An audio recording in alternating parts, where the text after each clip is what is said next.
Welcome to the Nano podcast. I'm your host, Will Chernlin, and I'm excited to have you join me on this journey through the world of nano-cap companies. For the past decade, I've talked to thousands of business owners across various industries. It's been an enlightening experience revealing the vast tapestries of entrepreneurship and innovation that thrives beneath the surface of mainstream media coverage. Each week, I will interview different leaders of nano-cap publicly traded companies to learn about their history, what they do now, and their future. As a reminder, none of this information is financial advice, and it is all for entertainment purposes only. Let's start this week's episode. Hi, everyone. And in this week's episode, I have Sam Rubin, the CEO of LightPath, stock ticker LPTH. LightPath is a fully integrated manufacturer and supplier of visible and infrared optical components and subsystems. Thanks for coming on the podcast, Sam. Absolutely. Thanks for having me, Will. So I like to start with all guests. Tell me just a little bit about your life before your LinkedIn starts. It looks like you went to college for mechanical engineering in Israel, but please tell me just kind of what got you on the engineering path, a little bit about your life growing up, and kind of what got you on the path you are on today. Yeah, absolutely. It's funny you should mention it. It's like, if something isn't on LinkedIn these days, it doesn't exist, right? That's sort of Exactly. the assumptions there. Yes, I've actually, as you can see on my LinkedIn, I spent my whole career really in optics, but the way I got at it is very interesting because it's actually, I almost like to say it's in my DNA, inherited. My dad worked at Laser Industries, which was the first company to ever make a medical laser. And so I remember growing up as a child, hearing from him about all these wonderful things that they do, and I'm a techie. I probably knew by the age of 5 that I'm going to be an engineer. And so growing up, hearing about all this amazing technology of optics and lasers and what it can do and how the first lasers they're shipping can be used in an operating room almost left me no choice but to really, pointed my life in the direction of going into optics.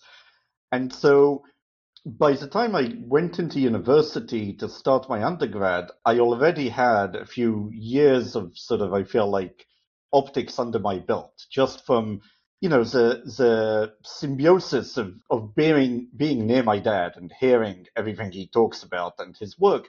And at some point he started his own business, and like many other small businesses, at first was working from home.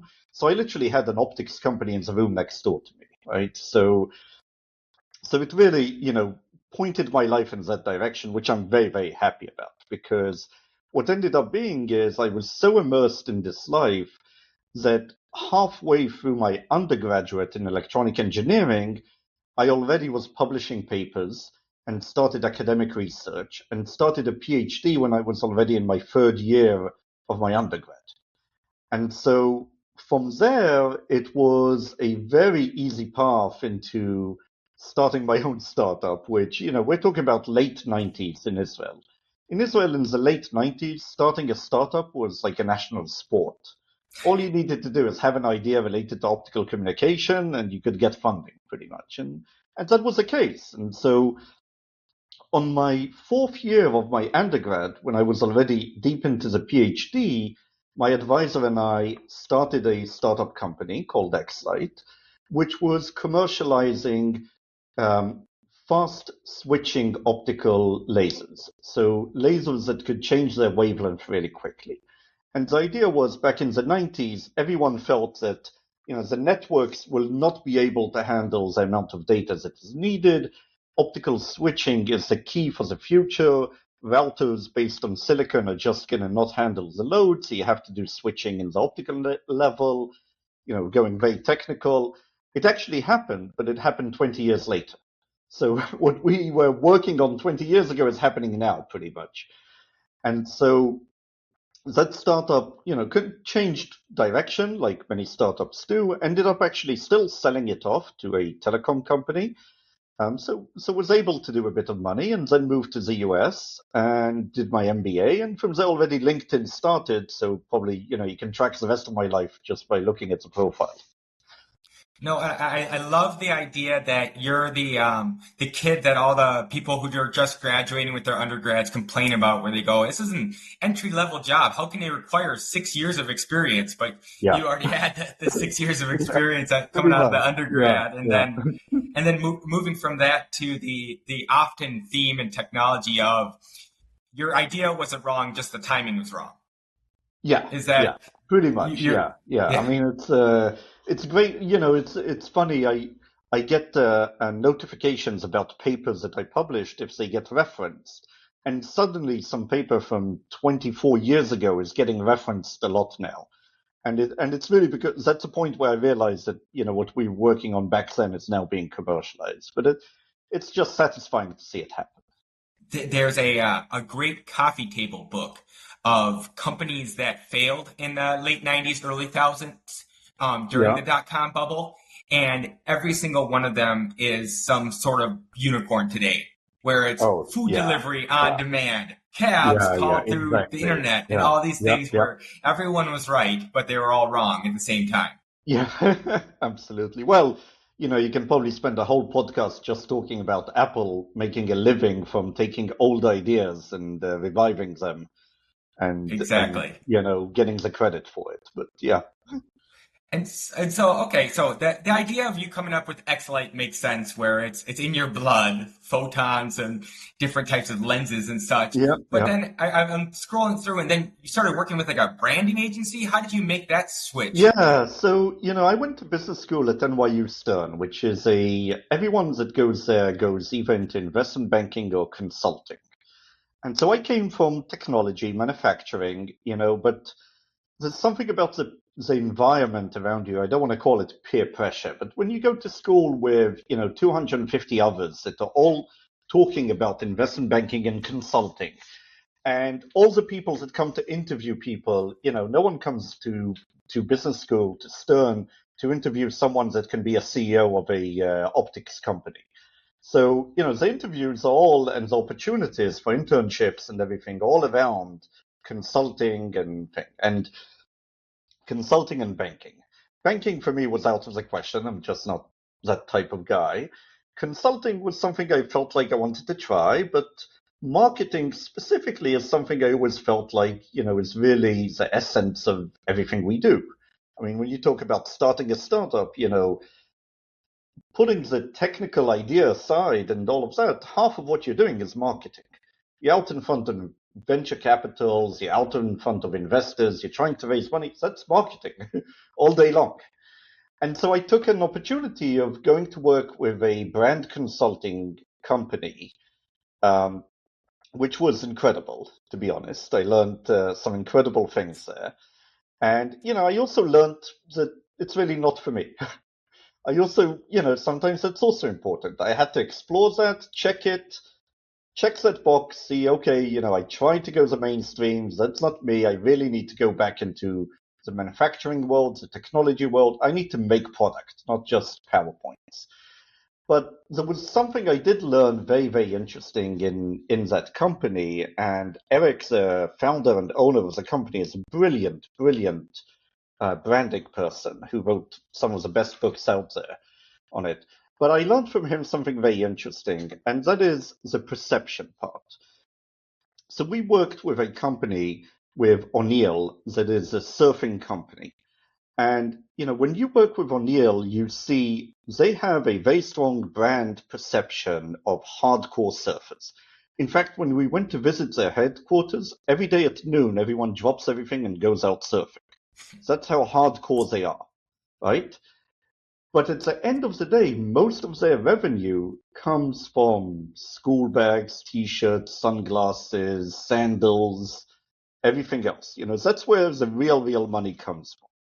But everyone that buys that because, of that sort of secondary effect of feeling like a professional surfer. So, sure, you can go out to the store and you can buy a dozen t-shirts from other companies that might have a surfing board printed on them or something like that, or a wave or thing. But the feeling you get wearing a t-shirt that is O'Neill, which is definitely considered the most hardcore, professional surfer, you get a secondary effect there, right? And learning that and understanding how much the perception is really the key to it was a key, because that goes into many other things that you do every day in marketing. No, I can imagine that just rippling through from people who want to wear the sneakers the pros wear in basketball to even something like a luxury item like an iPhone, where I have the Yep. same iPhone that Jay-Z and other billionaires have. We're Exactly. all pros, we're all the same kind of thing. Yeah, You can yeah, kind yeah, of yeah. you can I had a have that boss halo once. effect. Yeah, I had a boss that used to call it the Corvette in the corner. You go into a showroom and there's a Corvette in the corner. You're not going to buy the Corvette. You're going to buy the, mid-level cars that you wanted and so on. But just having the presence of Corvette and knowing that it's made in the same plant and it's the same company gives you feelings that you're getting a bit more than just buying a mid-level car. And so that Corvette in the corner thing, which I learned from, the founder of Four Labs, Alex Cable, is a really powerful expression.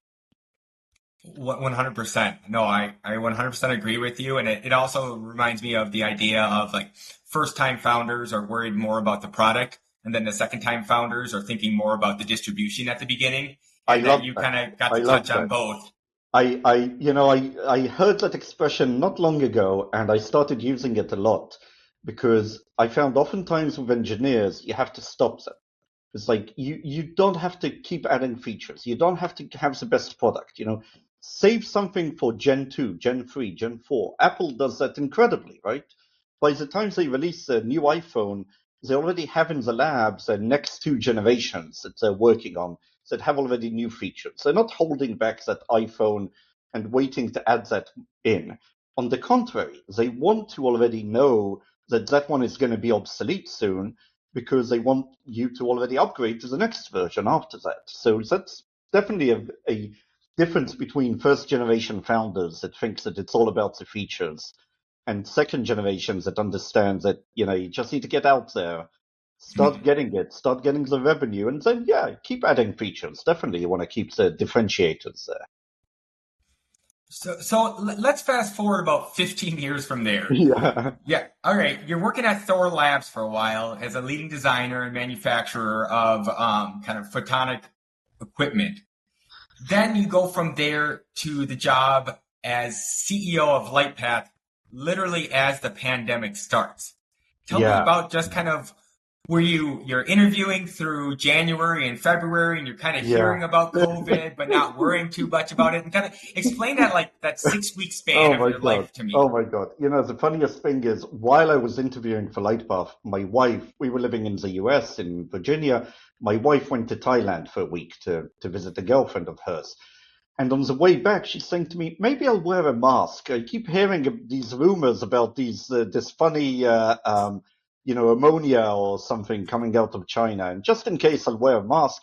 And she tells me, I flew all the way back from Thailand to the US. I was the only person on the flight wearing a mask. I felt so weird. And, 3 weeks later, a mask became like a mandatory, fashionable item, right? Hmm. Um, so yeah, definitely. I interviewed while that was starting to unfold. Of course, we all thought that has nothing to do with us, right? We all remember Mike Pence standing out there saying, oh, we contained COVID in the US. We had one plane come in with thing and it's under control and that's it, right? Yep. And I felt that it's under control. I signed my contract. I announced I'm starting. We were living in Virginia. The company is headquartered in Florida.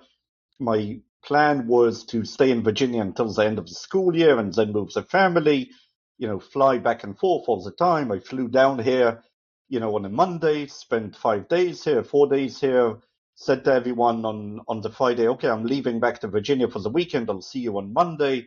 And then I couldn't see them for another 4 months.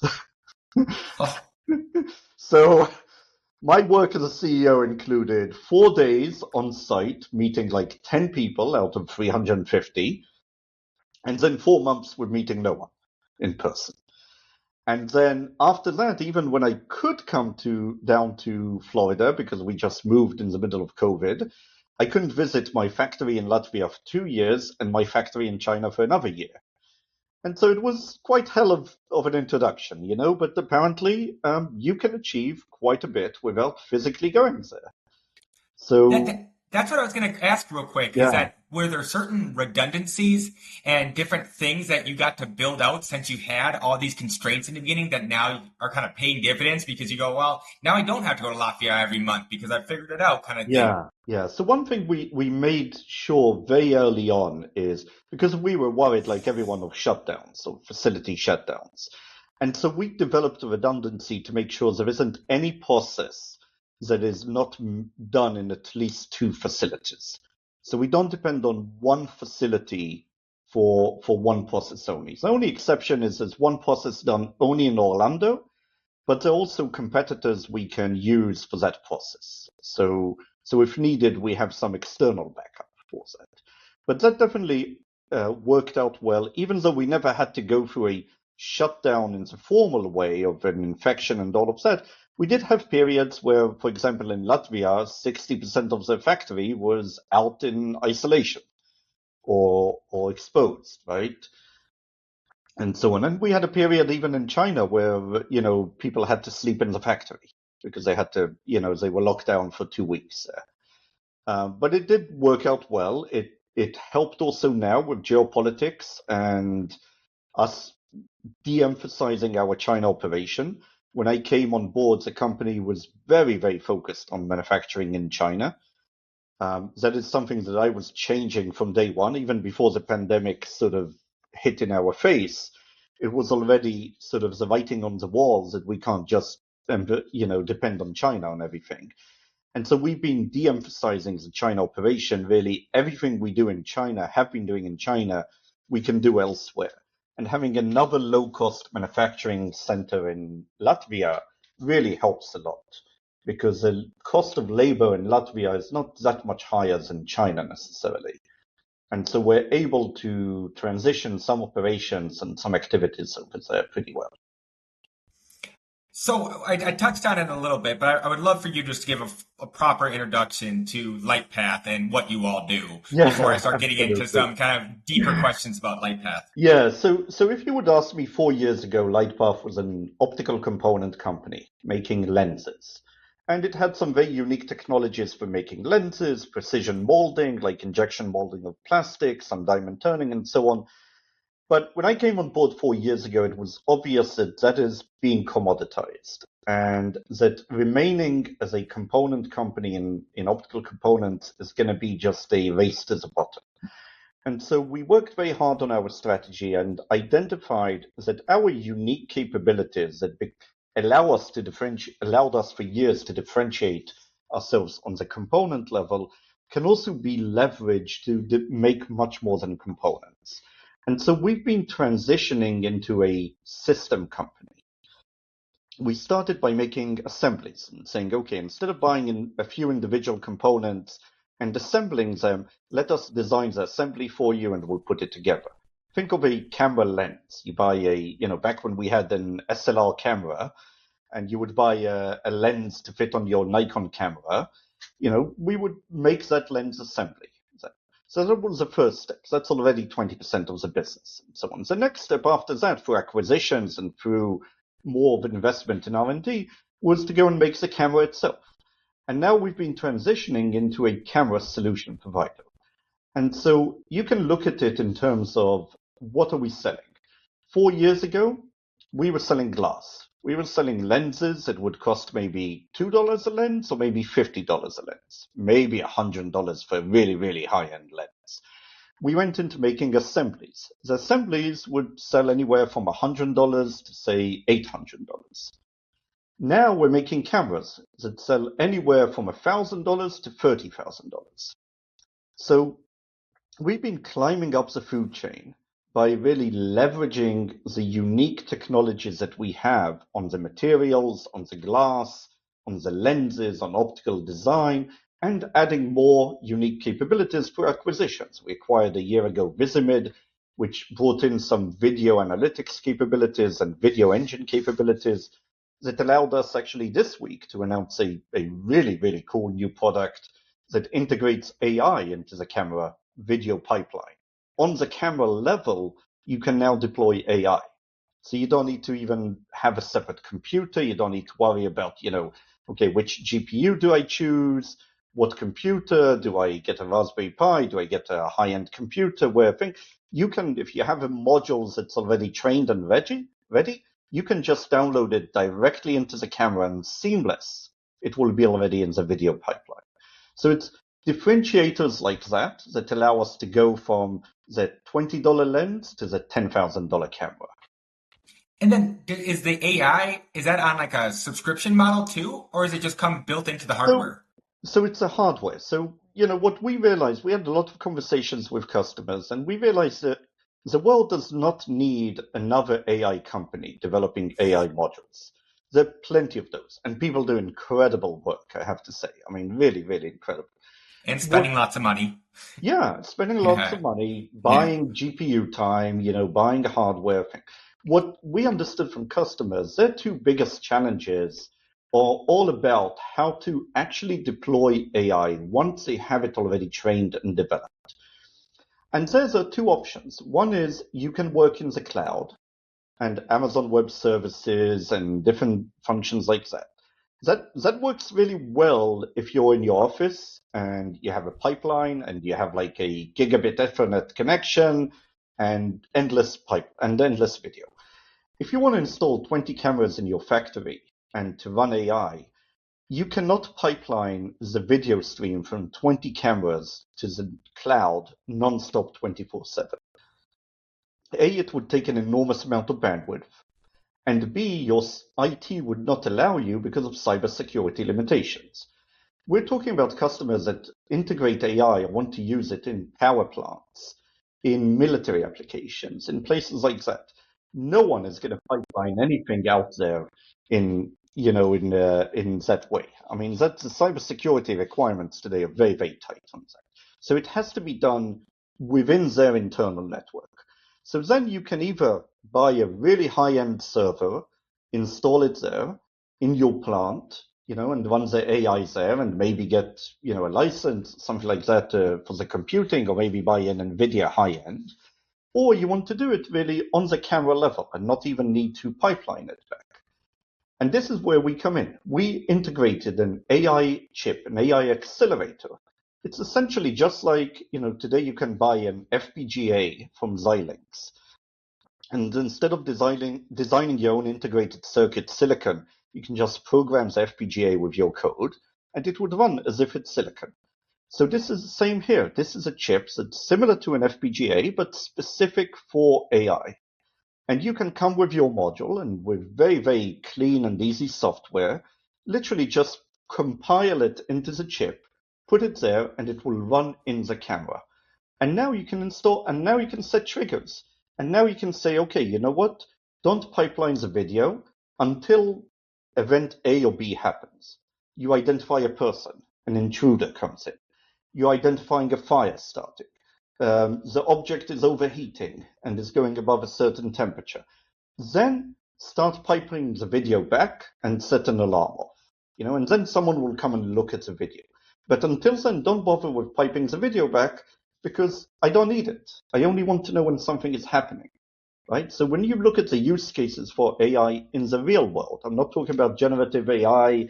I'm not talking about any of that. I'm talking about like implementing AI to actually do something in a factory, in a hardware, on a drone, anything like that.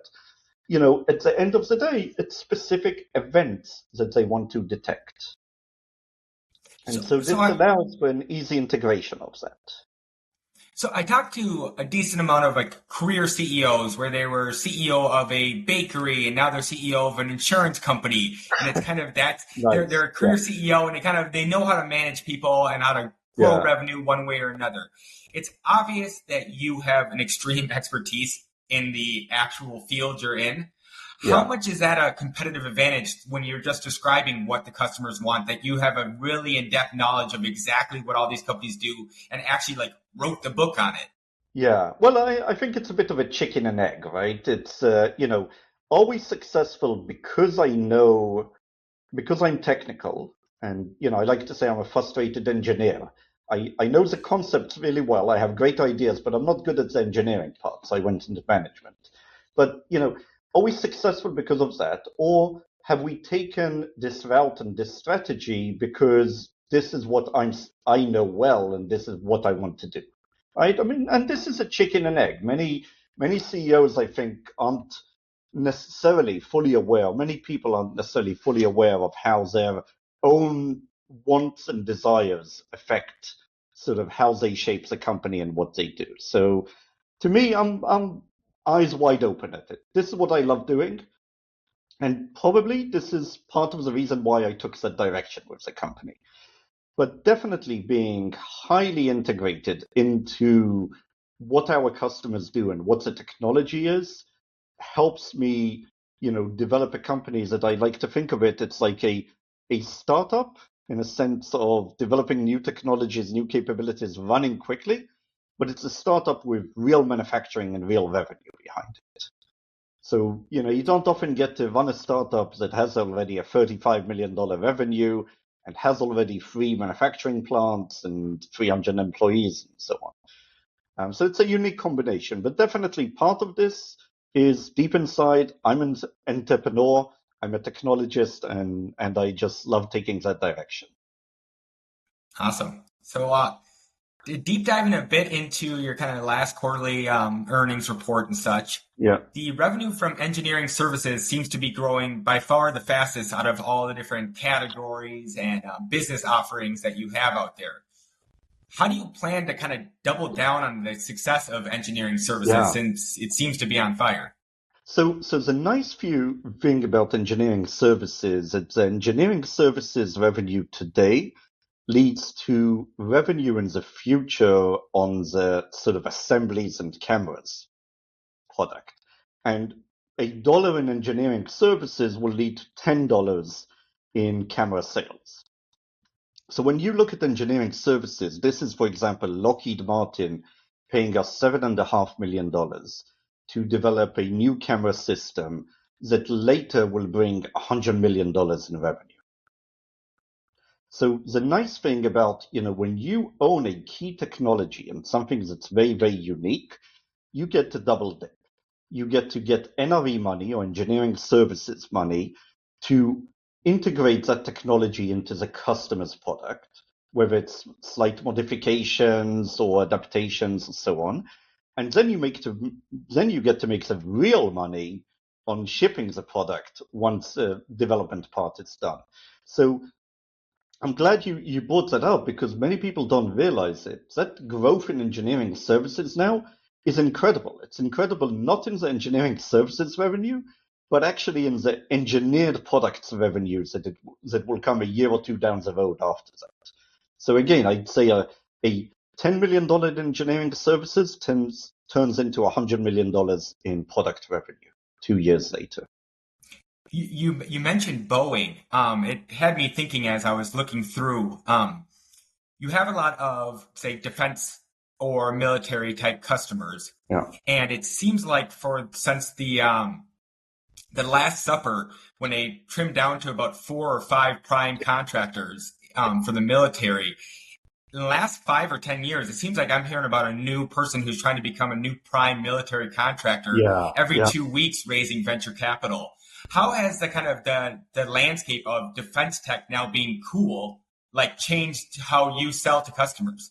Oh, absolutely. I mean, I remember 4 years ago, before I joined LightPath, I was dwelling with doing different things, and one of them was to go into private equity. And I looked at the companies that was related to gun sites, and the private equity investors said, no, no, no, not cool. No one wants to invest in anything related to that. Like, you can't do that. And today, it's the next big thing. I mean, look at Anduril, the newest really prime, if you would, right? The up and coming prime. Who were they? I mean, these are guys that were Facebook. They developed sort of the coolest video gaming before and went into that. I mean, that's a great example. Absolutely, defense is now cool. And as the CEO of Plantier said just the other day, we make products that help save lives by killing the bad people, and there's nothing to be ashamed about it. And so, those are his words, not mine, but definitely I feel like there is nothing to be ashamed about enabling our soldiers to do a better job and eventually saves their lives by being has a better advantage.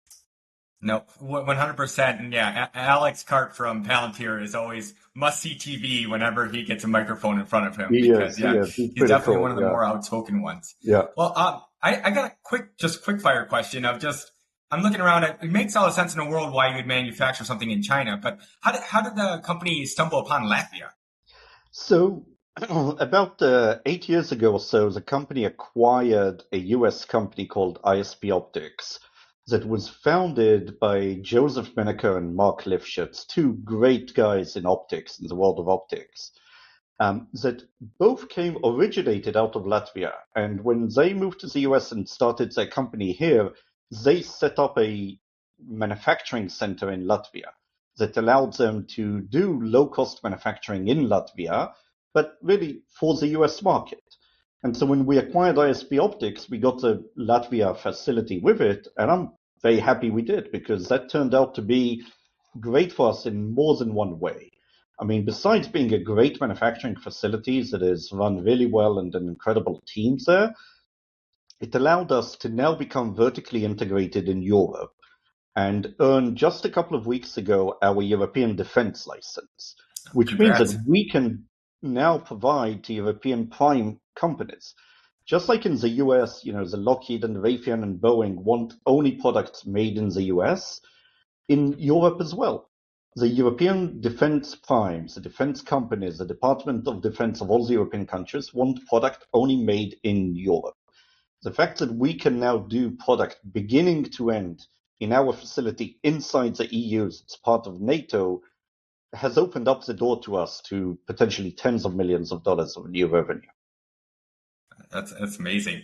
Yeah. So yeah, as we wrap up here, and you said your company is covering aerospace, you're going into the outer space, your military tech, AI, all the coolest Yeah. fields at once.